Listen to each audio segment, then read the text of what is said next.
والسلام على عباده الذين اصطفى أما بعد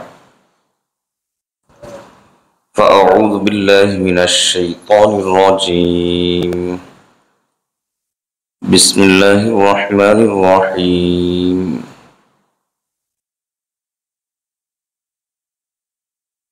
ومن يبتغي غير الإسلام دينا فلن يقبل منه بارك الله لنا ولكم في القرآن العظيم ونفعنا به أستغفر الله لي ولكم ولسائر المسلمين إنه هو الغفور الرحيم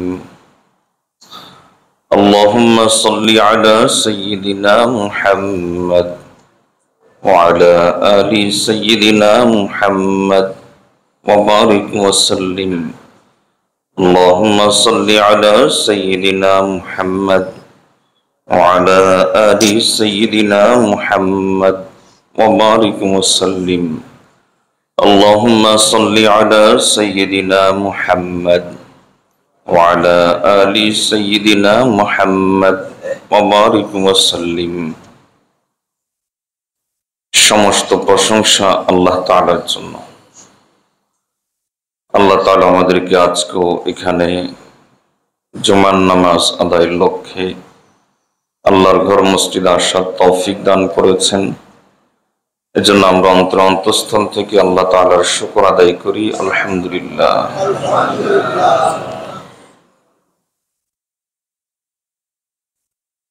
এই ভাই আসছেন দেরিতে, আবার অন্যের সাথে তর্ক করেন কেন? কান ডিঙে আসছেন,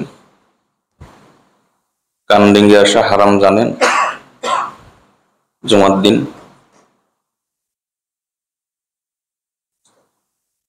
আস্তাগফিরুল্লাহ।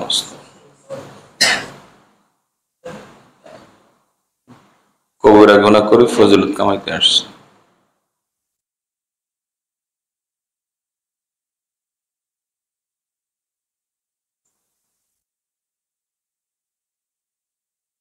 হযরতে আনাস রাদিয়াল্লাহু তাআলা থেকে একটি বর্ণিত হাদিস দিয়ে শুরু করছি। আনাস রাদিয়াল্লাহু তাআলা বলেন যে এক সাহাবী এসে বললেন যে ইয়া রাসূলুল্লাহ সাল্লাল্লাহু আলাইহি ওয়াসাল্লাম মাতা সাআহ, কিয়ামত কবে? নবী সাল্লাল্লাহু আলাইহি ওয়াসাল্লাম বলেন যে মাজা আ'দাত্তা লাহা, তুমি যে জিজ্ঞেস করেছো কিয়ামত কবে, কিয়ামতের জন্য তোমার কি প্রস্তুতি, কি প্রস্তুতি নিয়ে এসেছো? ওই সাহাবী বললেন যে ইয়া রাসূলুল্লাহ সাল্লাল্লাহু আলাইহি ওয়াসাল্লাম লা শাই, কোনো প্রস্তুতি নেই। ইল্লা ইন্নী উহিব্বুল্লাহ ওয়া রাসূলাহু, তবে আমি আল্লাহ এবং তার রাসূলকে মহব্বত করি, এছাড়া আর কোনো প্রস্তুতি নেই। নবী সাল্লাল্লাহু আলাইহি ওয়াসাল্লাম তখন বললেন যে আনতা মা'মান আহবাবতা, তুমি যাকে মহব্বত করো কিয়ামতের দিন আল্লাহ তোমার হাসর তার সাথে করবেন।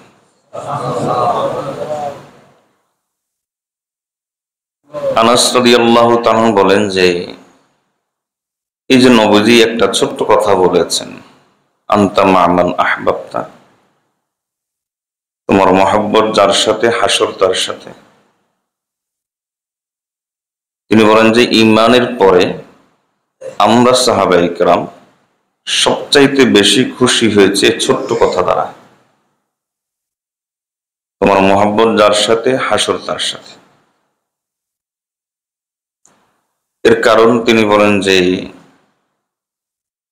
আমি ব্যক্তিগতভাবে আমি আনাস উহিব্বুন নাবিয়্যা সাল্লাল্লাহু আলাইহি ওয়াসাল্লাম ওয়া আবু বকর ওয়া উমর, আমি আল্লাহ রাসূল সাল্লাল্লাহু আলাইহি ওয়াসাল্লামকে ভালোবাসি, আবু বকরকে ভালোবাসি, ওমরকে ভালোবাসি। ওয়া আরজু আন আকুনা মাআহুম, আল্লাহর কাছে আশা করি যে কিয়ামতের দিন তাদেরকে ভালোবাসার কারণে আমি তাদের সাথে হাসর করব। যদিও আমার আমল তাদের মতো নাই, তবে ভালোবাসা এমন এক জিনিস যেটা একজন মানুষকে জান্নাতও নিতে পারে, একজন মানুষকে জাহান্নামও নিতে পারে। যে আনাস রাদিয়াল্লাহু তাআলা যে কথাটা বলেছেন, আমরা একটু বুকে হাত দিয়ে বলি যে আমরা কি কথা বলতে পারবো যে আমরা এর দ্বারা খুশি হয়েছি, যেহেতু আমরা আল্লাহ রাসূল সাল্লাল্লাহু আলাইহি ওয়াসাল্লাম এবং সাহাবায়ে কেরামকে সবচাইতে বেশি ভালোবাসি, সুতরাং এর দ্বারা সবচাইতে বেশি খুশি আমরা। যদি আমি বলতে পারি তাহলে দুইটা সুরত। একটা সুরত হলো আমার মূর্খতা, কারণ ভালোবাসা সবকিছুর চাইতে বেশি নবীজিকে এবং সাহাবায়ে কেরামকে, সেটার পথ এবং পদ্ধতি কি সাহাবায়ে কেরাম বুঝতেন, আমি বুঝি না। আমি মনে করি যে ভালোবাসা মানে ভালোবাসি আর কি, কিন্তু আল্লাহ এবং তার রাসূল সাল্লাল্লাহু আলাইহি ওয়াসাল্লামকে সবচাইতে বেশি ভালোবাসা কি জিনিস সাহাবায়ে কেরাম দেখিয়েছেন। ছোট্ট একটা দুইটা দৃষ্টান্ত দিই। যেমন হযরতে ওসমান রাদিয়াল্লাহু তাআলা আনহু হুদায়বিয়ার সন্ধির সময় তিনি যাবেন মক্কাতে, তাকে পাঠানো হচ্ছে মক্কায় কাফেরদের সাথে আলোচনা করার জন্য। তখন কিছু লোক বললেন, কিছু সাহাবী পরামর্শ দিলেন যে মক্কার মানুষগুলো, তাদের পোশাক, তাদের ড্রেস কোড আমাদের মতো না। আমরা মুসলমানরা মনে করি যে টাকনুর নিচে কাপড় পরা হারাম, আর টাকনুর নিচে কাপড় পরা এটা তাদের ঐতিহ্য, মক্কার কাফেরদের ঐতিহ্য। এখনো দেখবেন যে আরবরা যেগুলো দিন ইসলাম মানে না, জুব্বা পরে কিন্তু টাকনুর নিচে, এটা ইসলামী পোশাক না, এটা হলো তাদের নিজস্ব পোশাক। ইসলামী পোশাক হবে পুরুষের টাকনুর উপরে। নবী সাল্লাল্লাহু আলাইহি ওয়াসাল্লাম বলেছেন, আল ইজারাতু ইলা নিসফিস সাক ওয়া মা ফাওকাল কা'বাইনি ফালা হারাজা ওয়া মা আসফালা মিনহুমা ফাফিন নার। মুসলমানদের পোশাক হবে টাকনুর উপরে, টাকনুর নিচে চলে গেলে সেটা জাহান্নামে যাবে। তো রাসূলুল্লাহ সাল্লাল্লাহু আলাইহি ওয়াসাল্লাম এই হাদিস স্মরণ করে দিয়ে ওসমান রাদিয়াল্লাহু তাআলা বললেন যে আমি টাকনুর নিচে কাপড় পরতে পারবো না। যারা পরামর্শ দিচ্ছেন তারা যুক্তি দিল, তাদের মতো পোশাক পরে যদি আপনি যান, সন্ধির আলোচনা হবে, শান্তি চুক্তির আলোচনা হবে, মুসলমানদের প্রতিনিধি হয়ে আপনি যাচ্ছেন, এতে তারা তাদের পোশাকের মতো যখন দেখবে আপনারও পোশাক, তাদের দিল নরম হবে, আলোচনায় সুবিধা হবে। হিকমত হিসাবে যান। ওসমান রাদিয়াল্লাহু তাআলা তখন রাগ করে ফেললেন, কোনো যে প্রশ্নই আসে না, কারণ হাকাযা রাআইতু ইজারাতা হাবিবিনা সাল্লাল্লাহু আলাইহি ওয়াসাল্লাম, আমি আমার হাবিবের পোশাক এরকম দেখেছি, আমি যখন যেভাবে পরেছি সেভাবে দেখেছি, কাজেই আমার হাবিবের পোশাকের মতো পোশাকে আমি পরব। এটাকে বলা হয় ভালোবাসা, এটাকে বলা হয় মহাব্বত। হযরত আলী রাদিয়াল্লাহু তাআলা বলতেন যে রাসূলুল্লাহ সাল্লাল্লাহু আলাইহি ওয়াসাল্লামকে আমরা ভালোবাসি সবকিছুর চাইতে বেশি, মিন আবাইনা, আমাদের বাবা মায়ের চাইতে বেশি, ওয়া আজদাদিনা, আমাদের বাপ দাদার চাইতে বেশি, ওয়া উম্মাহাতিনা, আমাদের মা নানি তাদের চাইতে বেশি, ওয়া আবনাইনা, আমাদের সন্তানদের চাইতে বেশি, ওয়া আনিল মাইল বারিদ ফিজ জামা, এবং প্রচন্ড পিপাসার মুহূর্তে একজন মানুষ, পিপাসার্ত মানুষ পানি না পেলে মারা যাওয়ার উপক্রম, তখন সে পানিকে যে পরিমাণ ভালোবাসে, আমরা নবীজি সাল্লাল্লাহু আলাইহি ওয়াসাল্লামকে এর চাইতে বেশি ভালোবাসি। আলী রাদিয়াল্লাহু তাআলা শের আছে, লাউমরি লাকাদ আবলাইতু ফি নসরি মুহাম্মাদিন আলা সাআতিন দাকাত আলাইহি ওয়া শাক্কাতি। নবীজির ভালোবাসা আমাদের মধ্যে এরকম ছিল, কখনো নবী সাল্লাল্লাহু আলাইহি ওয়াসাল্লামের বিপদ দেখলে আমরা কল্লা দেওয়ার জন্য প্রস্তুত হয়েছি, কিন্তু নবীজিকে বিপদে ফেলার প্রস্তুত হইনি। এটাকে বলা হয় ভালোবাসা। সাহাবায়ে কেরাম রাদিয়াল্লাহু তাআলা আজমাইনের আরেকটা ছোট্ট ঘটনা শোনাই। হযরত রাবিঈ ইবনে আমির রাদিয়াল্লাহু তাআলা আনহু পারস্যের দরবারে গিয়েছেন। পারস্যের দরবারের নিয়ম হলো অপচয় করা। যে কোনো সভ্যতার একটা সাইন থাকে, নিদর্শন থাকে। যেমন আবু সুফিয়ান যখন তাকে জিজ্ঞেস করা হয়েছিল, রোমের সম্রাট তাকে জিজ্ঞেস করেছে যে ইসলামের নবী যে কথাগুলো বলে কি বলে, তখন তিনি ইসলামের নিদর্শন বলছেন। তখনও তিনি কাফের, মুসলিম না। তখন তিনি বলছেন যে ইসলামের নবী পবিত্র জীবনের শিক্ষা দেয়, আত্মীয়তার বন্ধনের শিক্ষা দেয়। তাহলে এগুলো হলো ইসলামের সাইন। পবিত্র জীবন, বেপরদেগী, অশ্লীলতা, এগুলো থেকে দূরে থাকা, আত্মীয়তার বন্ধন, মিল, মহব্বত, মুসলমান যে প্রান্তেই থাকুক নিজের মনে করা, ইসলামের নিদর্শন। ইসলামের এই ভ্রাতৃত্ববোধ বিশ্বের অপর কোনো ধর্ম মতবাদের ভিতরে পাবেন না। তো যাই হোক, যে কোনো সভ্যতার একটা সাইন থাকে। তো পারস্য সভ্যতার সাইন ছিল অপচয়। যেমন এখনকার পাশ্চাত্য সভ্যতার নিদর্শন হলো যত বেশি ল্যাংটা হওয়া যায়, যত বেশি অশ্লীল কাজ করা যায়, গান বাদ্য ইত্যাদি, উদ্দাম জীবন, লাগামহীন জীবন, এটা হলো এই সভ্যতার নিদর্শন। তো রাবিঈ ইবনে আমির রাদিয়াল্লাহু তাআলা যখন পারস্যের দরবারে বসেছেন খানা খাওয়ার জন্য, কিছু খানা নিচে পড়ে গেছে, তো তিনি উঠাচ্ছিলেন। পাশের সাহাবী কোন দিয়ে গুতা মারলেন এভাবে, অর্থাৎ ইঙ্গিত দিয়ে বোঝালেন যে এই দরবারে এভাবে যদি খানা উঠিয়ে খাওয়া হয় তাহলে তারা মনে করবে সেকেলে, এরা সংস্কৃতি বোঝে না। রাবিঈ ইবনে আমির রাদিয়াল্লাহু তাআলা তখন তিনি বললেন, সঙ্গে সঙ্গে ওই সাহাবীকে উত্তর দিচ্ছেন, আত্রুকু সুন্নাত রাসূলিনা সাল্লাল্লাহু আলাইহি ওয়াসাল্লাম লিহাউলাইল হুমাকা। আমরা আমাদের নবীজির আদর্শকে এইসব বেকুবদের জন্য ছেড়ে দিব? এটা কেমনে হয়? এটাকে বলা হয় ভালোবাসা।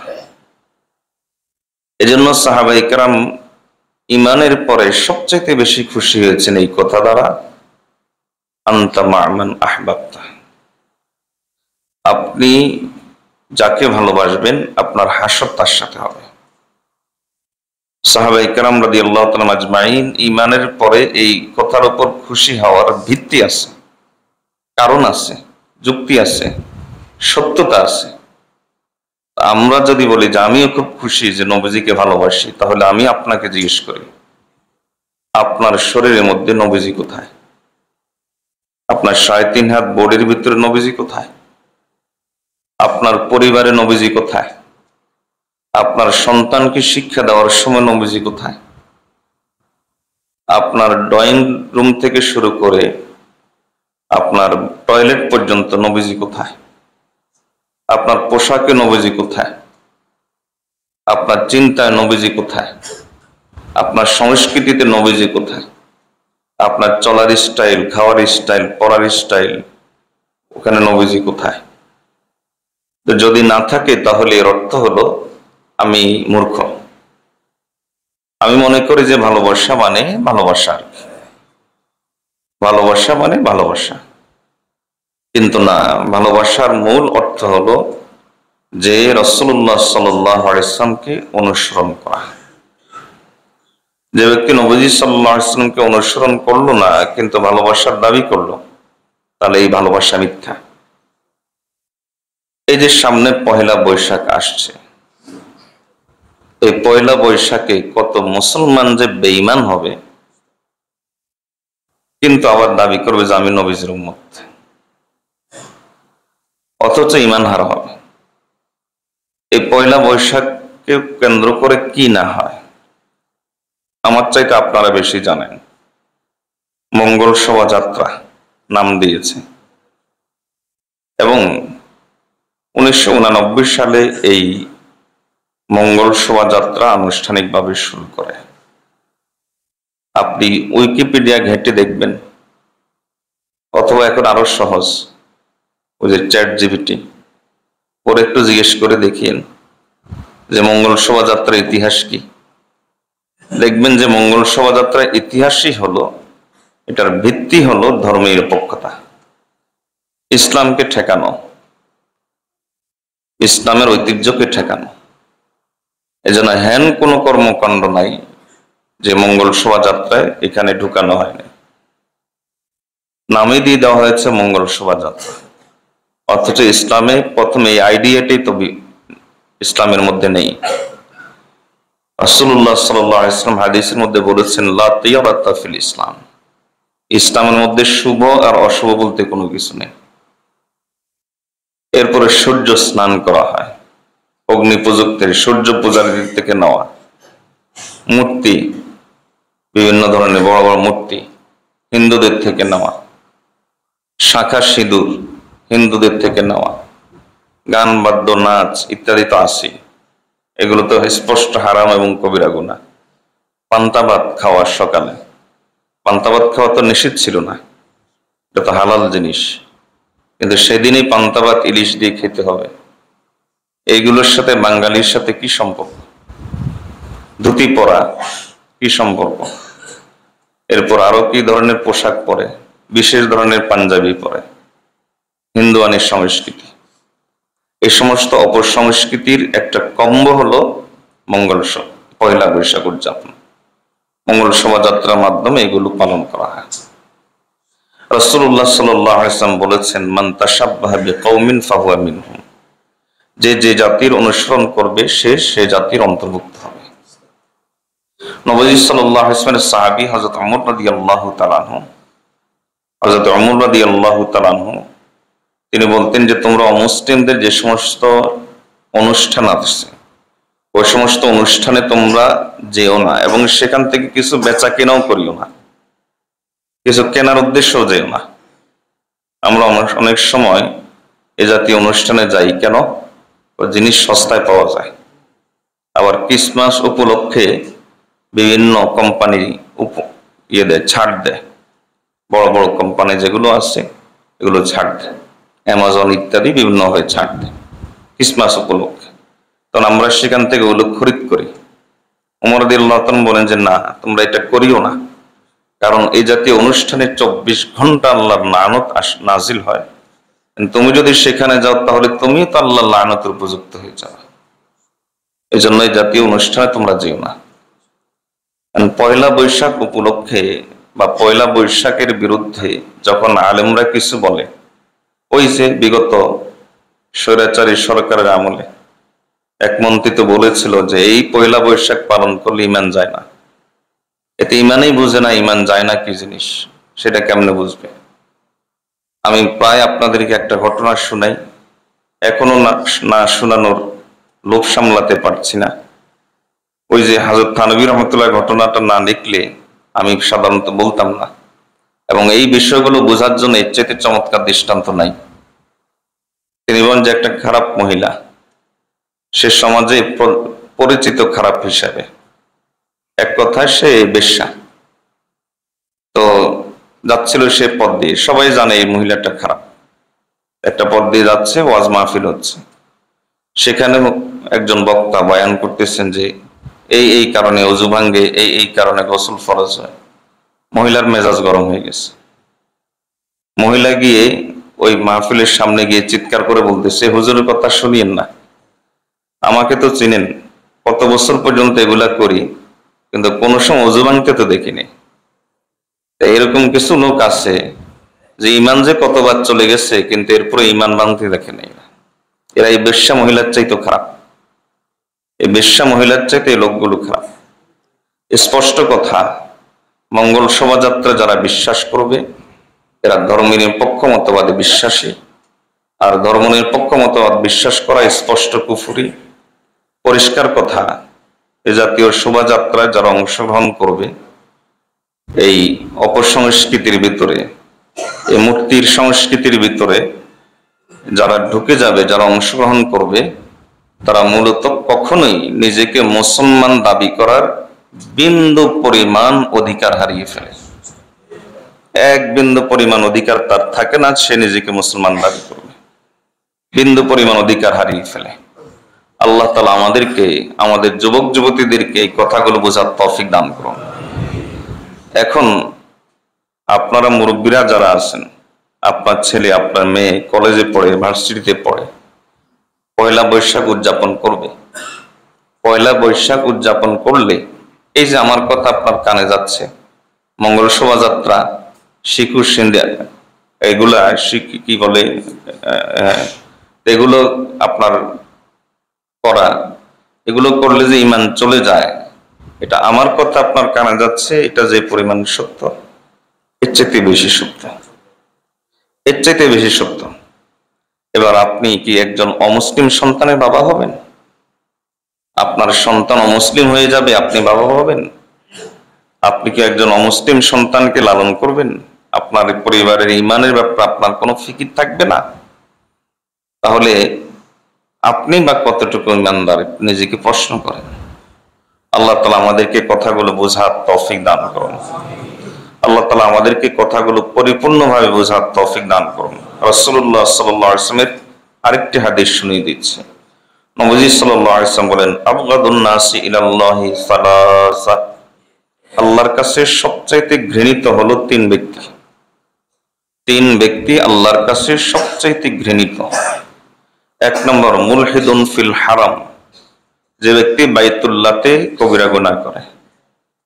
বাইতুল্লাহতে বসে যে ব্যক্তি কবিরা গুনাহ করে, বাইতুল্লাহতে বসে ফেসবুক চালায়। আমি এরকম নিজের চোখে দেখেছি, নিজ চোখে দেখেছি।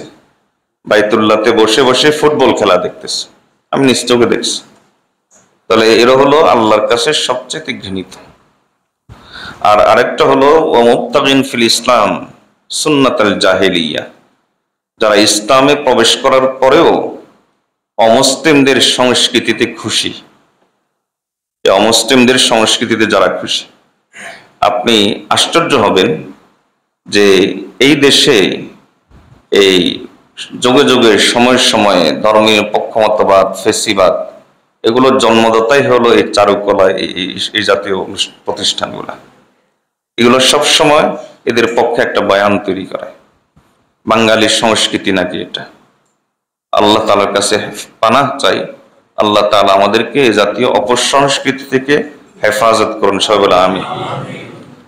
অমুবতাগিন ফিল ইসলাম, যেমন যে ব্যক্তি ইসলামের মধ্যে জাহিলিয়াতের কোন অপসংস্কৃতি অনুসরণ করে, এবং ওই ব্যক্তি যে ব্যক্তি অন্যায়ভাবে কোন মুসলমানের রক্ত ঝরায়, এই তিন ব্যক্তি হল আল্লাহর কাছে সবচেয়ে ঘৃণিত।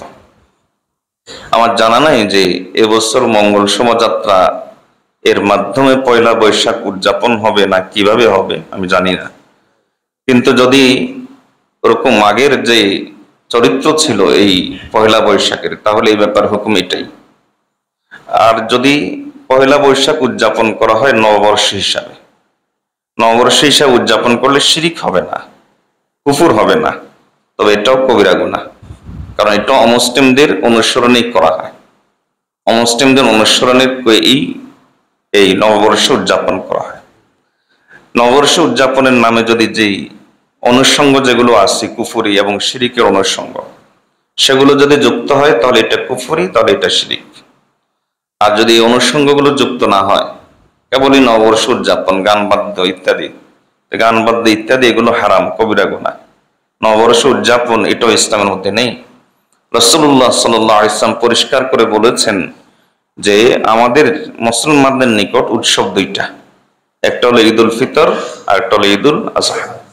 এর বাইরে মুসলমানদের কাছে কোনো উৎসবের দিন নেই।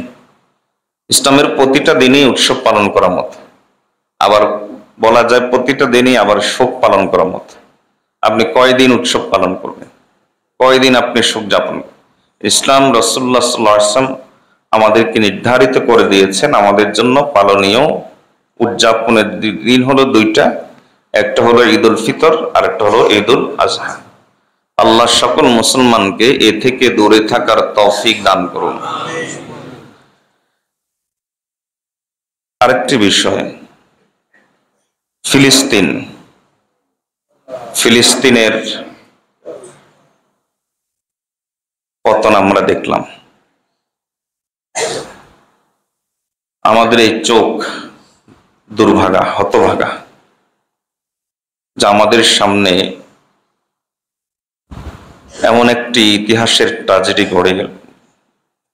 ঘটে গেল। ওহো, কিভাবে যে বলি, আল্লাহ তাআলা আমাদেরকে বলার তৌফিক দান করুন। বলাটাও কষ্ট, শোনাটাও কষ্ট, দেখাটাও কষ্ট, কষ্ট আর কষ্ট। আমি তিনটা কথা শুধু বলবো, তিনটা কথা, সংক্ষেপে তিনটা কথা। প্রথম কথা হলো, এই অবস্থাতে, এই পরিস্থিতিতে মুসলিম উম্মাহর যে সমস্ত হক্কানি উলামায়ে কেরাম আছেন, আরব অনারব, এমনকি আমাদের হানাফি মাযহাবের বর্তমান দুনিয়ার সবচেয়ে বড় আলেম যাকে মনে করা হয়, শাইখুল ইসলাম মুফতি তাকি উসমানী দামাত বারাকাতুহু, এই সবাই মিলে একটা ফতোয়া দিয়েছেন। সেটা হলো, এই অবস্থাতে বাইতুল মুকাদ্দাস মসজিদ আকসা রক্ষা করার জন্য মুসলমানদের উপর জিহাদ ফরজ আইন। এই ফতোয়া সবাই দিয়েছেন, আরবের ওলামা যারা 5 গোলাম। এজন্যই আলহামদুলিল্লাহ হক্কানি উলামায়ে কেরামকে সাধারণ মুমিন মুসলমান আজও সবচেয়ে বেশি মহব্বত করে। তো যারা 5 তাদের দালাল, তাদেরকে তো তাদের দেশেও সফর করতে দেখা যাচ্ছে। ইসরায়েলে অন্যরা ভিসা পায় না, তারা পায়। আবার আরবের যে সমস্ত দালাল গোষ্ঠী আছে, আরবের মধ্যে এদের ক্ষমতাশীল থেকে শুরু করে সবগুলোই তো হলো মুনাফিক। রাসূলুল্লাহ সাল্লাল্লাহু আলাইহি ওয়াসাল্লাম একদিন মিম্বরের মধ্যে দাঁড়িয়ে এভাবে বললেন, ওয়াইলুল লিল আরব মিন শাররি কাদ ইকতারাব, আরবরা ধ্বংস হয়ে যাবে, অচিরেই তাদেরকে নানা ধরনের ধ্বংসলীলা তাদেরকে গ্রাস করবে। রাসূলুল্লাহ সাল্লাল্লাহু আলাইহি ওয়াসাল্লামের এই হাদিসটা আজকে অক্ষর অক্ষর আমরা দেখতে পাই। সাহাবী বলেন যে এরপর রাসূলুল্লাহ সাল্লাল্লাহু আলাইহি ওয়াসাল্লাম বলেন যে এদিক থেকে কল্যাণ আসবে, এদিক থেকে। ইঙ্গিত দিলেন নবী সাল্লাল্লাহু আলাইহি ওয়াসাল্লাম পিছন দিক থেকে। কোন দিকে ইঙ্গিত দিয়েছেন? সাহাবী বলেন ইয়ানি খুরাসান, অর্থাৎ কল্যাণ শুরু হবে কোত্থেকে? খুরাসান থেকে। নবী সাল্লাল্লাহু আলাইহি ওয়াসাল্লাম অপর হাদিসে বলেন, খুরাসান থেকে কালো পতাকা বাহী একদল বের হবে কালিমার পতাকা নিয়ে। এরপরে এরা থামবে না, হাত্তা ইউনসাবা বিইলিয়া, এমনকি তারা, ইলিয়া এটা হলো হাদিসের ভাষা। বর্তমান পৃথিবীর মানচিত্রে এই ইলিয়াকে বলা হয় ফিলিস্তিন, আর হাদিসে ফিলিস্তিন শব্দটা নাই। হাদিসের ভাষা হলো ইলিয়া। রাসূলুল্লাহ সাল্লাল্লাহু আলাইহি ওয়াসাল্লাম বলেন যে তারা ইলিয়াতে গিয়ে, ফিলিস্তিনে গিয়ে কালিমার পতাকা গাড়বে। আর এই ফিলিস্তিনের ভূমিতে নবী সাল্লাল্লাহু আলাইহি ওয়াসাল্লাম বলেন যে একদল মুজাহিদ কিয়ামত পর্যন্ত থাকবে, এরা তাইফাতুন মানসুরিনা, এরা হলো আল্লাহর পক্ষ থেকে সাহায্যপ্রাপ্ত, জাহিরিনা আলাল হক, এরা হকের উপর সবসময় অটুট থাকবে। এদেরকে কোনো বেইজ্জতকারী বেইজ্জত করতে পারবে না, এদেরকে কোনো লাঞ্ছিতকারী লাঞ্ছিত করতে পারবে না। আমরা আজকে দেখতে পাই, প্রথম বিষয় বলে ফেললাম যে উলামায়ে কেরামের মতে বর্তমান সময়ে বিশ্বের আরব এবং অনারব যারা হক্কানি আলেম, তারা বলেন যে তাকে উসমানী দামাত বারাকাতুহু এভাবে বলেছেন যে শুধুমাত্র কালিমা বলার কারণে 50,000 মুসলমান, উনি 50,000 বলেছেন কিন্তু বেশি তো, এখন আরো বেশি, তো 50,000 মুসলমানকে হত্যা করা হয়েছে, জবাই করা হয়েছে অন্যায়ভাবে। এই সময় যদি জিহাদ ফরজ না হয় তো কবে হবে? ইসলামে এই জিহাদের বিধানটা, এই ইবাদতটা কখন তাহলে? এজন্য আমরা আমাদের সরকার এবং প্রত্যেক মুসলিম রাষ্ট্রেরই জনগণ তাদের সরকারের কাছে এই দাবি জানানো উচিত যে এই মুহূর্তে মুজাহিদ, ফিলিস্তিনের জন্য মুজাহিদ কালেকশন করা, মুজাহিদের আহ্বান করা। যদি কোনো সরকার এই কাজটা না করে তাহলে তাকে মুসলমানদের সরকার থাকারও অধিকার থাকে না। এই পরিস্থিতিতে তার মুসলমান সরকার থাকার অধিকার থাকে না। এগুলো প্রথম কথা। এজন্য আমরা দাবি জানাবো, আমরা আমাদের ফিলিস্তিনি ভাইদের পক্ষে আমাদের অবস্থান থেকে কেবলমাত্র আর্থিক সহযোগিতা, কেবলমাত্র প্রতিবাদ ইত্যাদির মধ্যে সীমাবদ্ধ না থেকে যদি কারোর সুযোগ থাকে তাহলে এই জিহাদে অংশগ্রহণ করা। আল্লাহ মুজাহিদদেরকে, আমাদের যুবকদের জন্য এই সুযোগ বের করে দেওয়ার তৌফিক দান করুন। বাইতুল মুকাদ্দাস রক্ষার এই জিহাদে আল্লাহ আমাদেরকে শরীক হওয়ার তৌফিক দান করুন। দ্বিতীয় বিষয় যেটা বলতে চাচ্ছি সেটা হলো এই যে ফিলিস্তিনের বিজয় আসবে, শেষ হাসিটা ফিলিস্তিনবাসী হাসবে। এখন এই জায়গাতে এসে আমাদের অন্তরে কিছু ধোঁয়াশা তৈরি হয়েছে। আলহামদুলিল্লাহ, বিশ্বের সকল হক্কানে ওলামা ইকরাম আশার আলো, কিছুটা আশা জাগা নিয়ে, চোখ নিয়ে, পিপাসার্থ চোখ নিয়ে সবসময় তাকিয়ে থাকে ইমারত ইসলামিয়া দিকে। ইমারত ইসলামিয়া আফগানিস্তানের ভাইদের দিকে আলহামদুলিল্লাহ এটা পিপাসার্থ চোখ নিয়ে তাকিয়ে থাকে। এই সুযোগে আমাদের অন্তরে তাদের ব্যাপারে কিছু বদধারণা তৈরি করতে পারে যে তারা কেন কিছু বলে না। আপনারা আপনাদের ডক্টর ইউনূসকে দেখেন না, সব নীরবে করে, কথা কম কয়, কাজ করে বেশি। আমি এর অর্থ এই নয় যে আমি ওনার সব কথাকে সমর্থন করি বা সব কাজকে সমর্থন করি, তবে এটা তো বাস্তব যে আগের চাইতে আল্লাহ তাআলা আমাদেরকে অনেক ভালো রেখেছেন। এটা তো শতভাগ বাস্তব। দেখবেন দুই শ্রেণী আছে, এখন দুই শ্রেণী। এক শ্রেণী বলে যে আগেই ভালো ছিলাম, আর আরেক শ্রেণী বলে এত ভালো না। এজন্য শুধু তার একটা জিকির, নির্বাচন নির্বাচন নির্বাচন। এই লোকগুলো যদি নির্বাচন না করে আল্লাহ জিকির করতো, এতদিন আব্দুল কাদের জিলানী হয়ে যেত, বাইজিদ বোস্তামি হয়ে যেত। দেশের জনগণ নির্বাচন চায় না, বলে যে যা আছি শান্তিতে আছি, আলেম ওলামারা দাওয়াতের সুযোগ পাচ্ছে না। এখন অনেক সমস্যা আছে, এখন অনেক মজলুম আলেম বন্দী, এখন অনেক মজলুম আলেম জেলে আছে, অনেক সমস্যা আছে। সব ভালো হয়ে গেছে এরকম না, ইসলামী হুকুমত তো কায়েম হয় নাই। কিন্তু আল্লাহ তাআলা আলহামদুলিল্লাহ তুলনামূলক ভাবে আগের চাইতে বহু গুণে ভালো রেখেছেন। বলি না আলহামদুলিল্লাহ? না শুকর আদায় করতে কি পূর্ণতা আছে? আল্লাহ তাআলা আমাদেরকে শুকর বেশি বেশি করে আদায় করার তৌফিক দান করুন। তো যেটা বলতে চাচ্ছিলাম সেটা হলো যে শেষ হাসিটা ফিলিস্তিন হাসবে ইনশাআল্লাহ।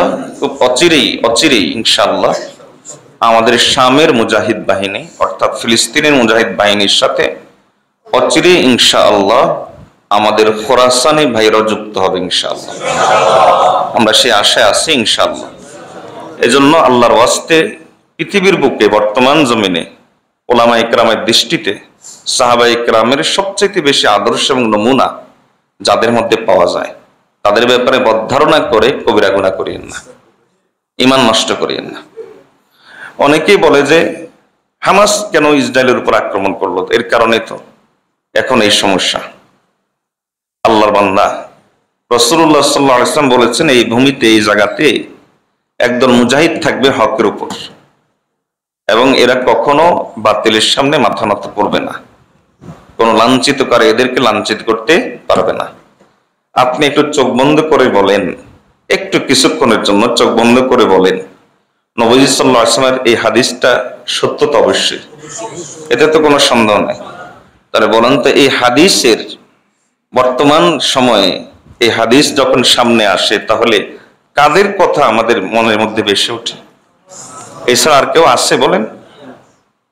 এছাড়া বলতে পারেন যে আমরা তো দেখি হামাসের অনেকের মুখে দায়ী নেই, অনেকেই শুটেড বুটেড। আল্লাহর বান্দা এটাও শুনেন খুব ভালো করে, সেখানে বছর পর বছর থেকে ইসলামী শিক্ষা থেকে তারা বঞ্চিত। মাদ্রাসা তো নাই সেখানে, সেখানে বছরের পর বছর, এক যুগের পর যুগ থেকে ইসলামী শিক্ষার কোনো ধারা চালু করতে ইহুদিরা দেয় নাই, খ্রিস্টানরা দেয় নাই। ইসলামী শিক্ষা থেকে বঞ্চিত একটা জাতি, এর উপরে আকাশ সংস্কৃতি তো আছে। অমুসলিমরা তাদের সংস্কৃতি ঢুকানোর জন্য তো নিজেরা যাওয়া লাগে না, আকাশ সংস্কৃতি তো আছে। এর মধ্যে এই যে ইমানের এই বাতি নিয়ে তারা সেখানে জ্বলছে, আপনি এটাকে কিভাবে কম মনে করবেন? এক একটা বাচ্চার এক একটা কথা শুনলে আমাদের মতো পাগড়ি জুব্বাওয়ালাদের চেয়ে বড় ইমানদার মনে হয়। এক একটা মহিলার এক একটা কথা শুনলে আমাদের চাইতে যারা সুরতে মুসলমান তাদের চেয়ে অনেক বড় ইমানদার মনে হয়। আপনি ফিলিস্তিনবাসীদেরকে দেখেন না, মিডিয়াকে বলছে, মিডিয়া বলে যে ফিলিস্তিনে না, কি বলে হামাস কেন আসলো। এই যে কাজগুলো যে তারা পরিকল্পিতভাবে তৈরি করে, এটা পরিষ্কার। আপনি ফিলিস্তিনবাসীর জন্য এই হামাসের মতো মুজাহিদ যারা আছে, এরা আল্লাহর পক্ষ থেকে নেয়ামত, আল্লাহর পক্ষ থেকে এক মহান নেয়ামত। এই জন্য আমরা এই হামাস এবং ফিলিস্তিনে যে সমস্ত মুজাহিদ ভাই আছে, ওই সমস্ত ভাইদের জন্য দোয়া করব। আল্লাহর ওয়াস্তে একবার হাত জোর করে বলি, আমার কিছু খুব আপনজন, তাদেরকেও দেখি যে হামাসকে দোষারোপ করে। আল্লাহর ওয়াস্তে এই ইমানের এই মশাল নিয়ে যারা সেখানে এখনো আছেন, এখনো যারা এই আমাদের তৃতীয় কেবলা হেফাজত করার জন্য নিজেদেরকে সম্পূর্ণরূপে উৎসর্গ করেছেন, এত এত বিশাল শক্তির সামনে একটা গোষ্ঠী, একটা দল, এই বিশাল শক্তির সামনে গোটা দুনিয়া তাদের পিছনে, এই বিশাল শক্তির সামনে এখনো তারা যে বুক টান টান করে দাঁড়িয়ে আছেন, এখনো কি তাদেরকে পরাজিত করা আসলে কি সম্ভব হয়েছে? সম্ভব হয়নি। এখনো তারা এই হামাসের এই মুজাহিদ বাহিনী নিয়ে তারা আতঙ্কে আছে। আল্লাহ তাআলা এই হামাসের মুজাহিদ বাহিনীর শক্তি আরো বাড়িয়ে দিন, আল্লাহ তাআলা তাদেরকে আরো বেশি শক্তিশালী করুন। তৃতীয় যে বিষয়, এই যে 12 তারিখে উলামায়ে ইকরাম একটা ডাক দিয়েছেন, প্রতীকী প্রতিবাদ। আসল প্রতিবাদ তো হলো ময়দানে চলে যাওয়া, এক একটা আমাদের মা বোনের এক একটা বেইজ্জতের প্রতিশোধ নেওয়া, আমাদের মুসলিম শিশুর প্রতিটি রক্তের প্রতিশোধ নেওয়া। এই প্রতিশোধের চিন্তা যদি আপনার অন্তরে না আসে, তাহলে আপনি নবীজির উম্মত হতে পারেন না। আপনি বলতে পারেন নবী সাল্লাল্লাহু আলাইহি ওয়াসাল্লামকে শিক্ষা দিয়েছেন, হ্যাঁ, নবীজি যেমন রহমতের নবী, ঠিক নবীজি তেমন বলেছেন আমি যুদ্ধের নবী, আমি জিহাদের নবী। রাসূলুল্লাহ সাল্লাল্লাহু আলাইহি ওয়াসাল্লাম এই কথাগুলো বলেছেন। মুসলমানদের বৈশিষ্ট্যই হলো রুহামা বাইনাহুম আশিদ্দাউ আলাল কুফার। যে সমস্ত কাফের তাদের উপরে সামরিক আক্রমণ করবে, সামরিক আগ্রাসন চালাবে, মুসলমানরা তাদের ব্যাপারে কোনো দয়া করবে না। আর মুসলমানরা পরস্পর তারা একের প্রতি একে দয়াবান। এটাই আল্লাহ কোরআন মজিদের মধ্যে বলেছেন। আবু বকর রাদিয়াল্লাহু তাআলার মতো নরম দিলের মানুষ, কিন্তু কুফফারদের ব্যাপারে, যারা মুসলিমদের উপরে সামরিক অভিযান চালায়, তাদের ব্যাপারে তিনি ছিলেন সবচাইতে কঠোর।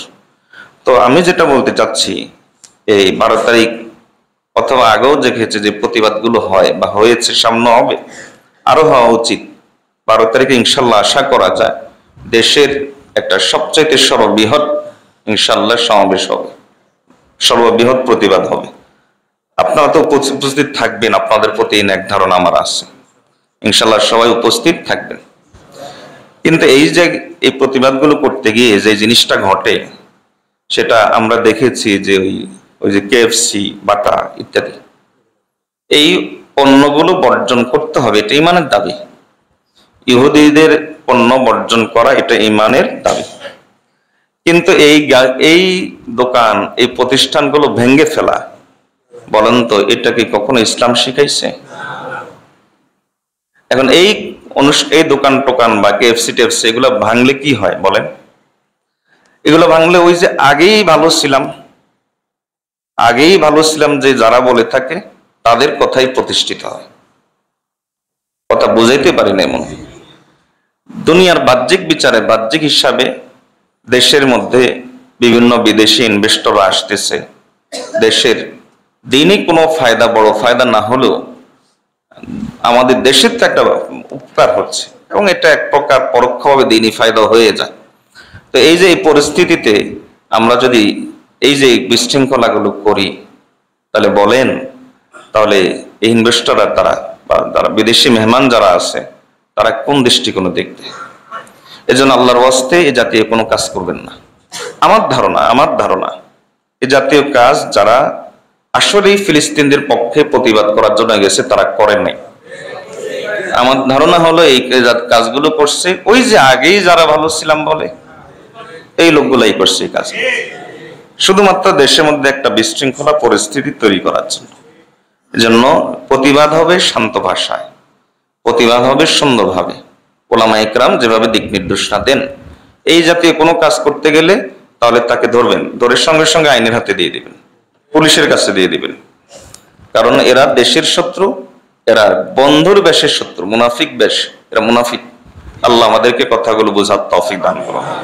এই তিনটা কথা বলেছি। আল্লাহ আমাদেরকে ফিলিস্তিন ভাইদের জন্য, ফিলিস্তিনবাসীর জন্য বেশি বেশি করে দোয়া করার তৌফিক দান করুন। সন্তানদেরকে শিক্ষা দিবেন, আমাদের বাইতুল মুকাদ্দাসের গল্প শোনাবেন, মসজিদ আকসার একটা ফটো পারলে বাসায় রাখবেন। বাচ্চাদের জন্য এখন একটা রুমাল, ফিলিস্তিন একটা রুমাল উপহার নিয়ে যাবেন। এগুলো ছোট্ট ছোট্ট জিনিস, ইসলামের কোনো ইবাদত না, কিন্তু এগুলোর মাধ্যমে চেতনা তৈরি হয়। এগুলো আপনি উপহার দিন, তাকে গল্প শোনাবেন, বলবেন যে আমাদের এরকম একটা ভূমি ছিল, গল্প শোনাবেন বাচ্চাদেরকে। সাথে সাথে পাশাপাশি আমাদের বাবরি মসজিদের গল্প শোনাবেন। আমাদের এই ভারতে আমাদের একটা বাবরি মসজিদ ছিল, পত্তরিকরা, মূর্তি পূজারীরা ইসরায়েলের যে কয়টা রাষ্ট্র, 8-9টা না 10টা রাষ্ট্র সরাসরি ইসরায়েলের পক্ষে সমর্থন দেয়, এর মধ্যে 1 নম্বর হলো এই ভারত। 1 নম্বর হলো এরা, ইসরায়েলের পরে এরা। তাহলে এর থেকে কি বোঝা যায়? গোটা মুসলিম উম্মার সবচেয়ে বড় শত্রু তো ইসরায়েল আর আমেরিকা। আর এরপরে যদি আপনি বলেন অথবা সমান তালে যদি আপনি ধরেন, তাহলে এই হলো এই ভারত, গোটা মুসলিমার সবচেয়ে বড় শত্রু। এরা দেশের, আমাদের এই দেশের মধ্যে পরিস্থিতি খারাপ করার জন্য নানা চক্রান্ত করে যাচ্ছে, টাকা পয়সা দিয়ে বিভিন্নভাবে এজেন্ট তৈরি করে অনেক চক্রান্ত করে যাচ্ছে। খুব সতর্ক থাকতে হবে, খুব সতর্কভাবে পা ফেলতে হবে। আমাদের কাজ হবে, আমরা তো জেহাদের ময়দানে যাই না, জেহাদের ময়দানে গেছি, আমরা তো আসি এখন আমাদের দেশে। তা আমাদের দেশে যখন আসি তখন আমাদের কাজ হবে দাওয়ামূলক। আমাদের কাজ হবে কি মূলক? বলেন বলেন বলেন কি? দাওয়ামুখী, দাওয়াতমুখী কাজ হবে। আমাদের কাজ হবে দাওয়াতমুখী। আমাদের কাজ ওরকম, আমরা জেহাদের ময়দানে নাই। এখানে কেএফসি বাংলে ওখানে ইহুদিদের কি হবে বলেন? হ্যাঁ, আপনি কেএফসি বর্জন করেন, আপনি কোকাকোলা বর্জন করেন, পেপসি বর্জন করেন, ইহুদি পণ্য বর্জন করেন, তাহলে তাদের ক্ষতি হবে। দুই একটা প্রতিষ্ঠান ভেঙলে যে লোকটা করছে ক্ষতি তো তার হবে, দেশের সম্পদের ক্ষতি হচ্ছে। আল্লাহ আমাদেরকে কথাগুলো বোঝার তৌফিক দান করুন। আল্লাহ তাআলা আমাদেরকে সঠিক অবস্থানে থাকার তৌফিক দান করুন। ওয়া আখিরু দাওয়ানা আনিল হামদুলিল্লাহি রাব্বিল আলামিন।